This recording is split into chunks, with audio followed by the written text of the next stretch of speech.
Hi, I'm Spooky, and I have gone through and tabbed the first chapter of the Hunger Games. I am rereading it as an adult.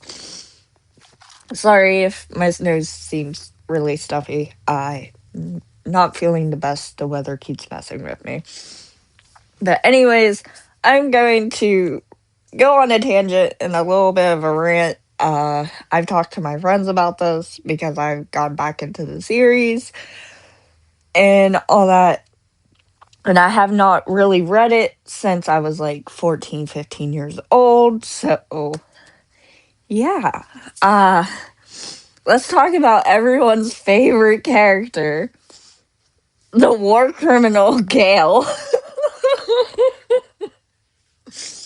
I'm sorry.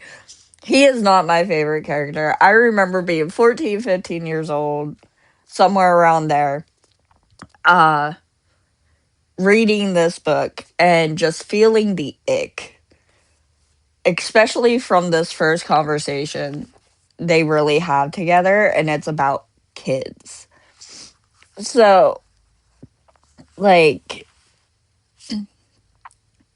they they're talking about running off and everything else, and he adds, like, if we didn't have so many kids, talking about their siblings and that.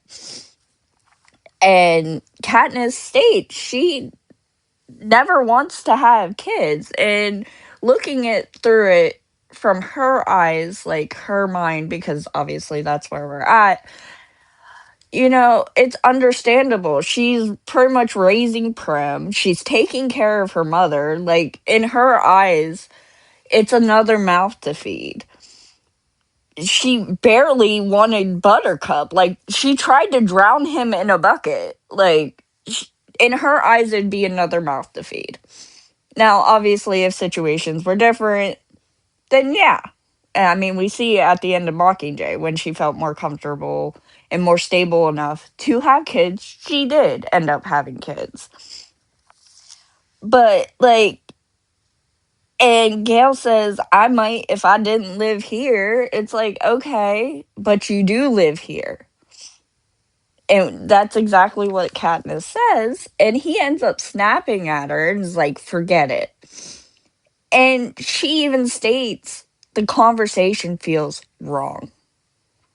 Not that she was upset because Gale was unhappy with what she said, but that it feels wrong.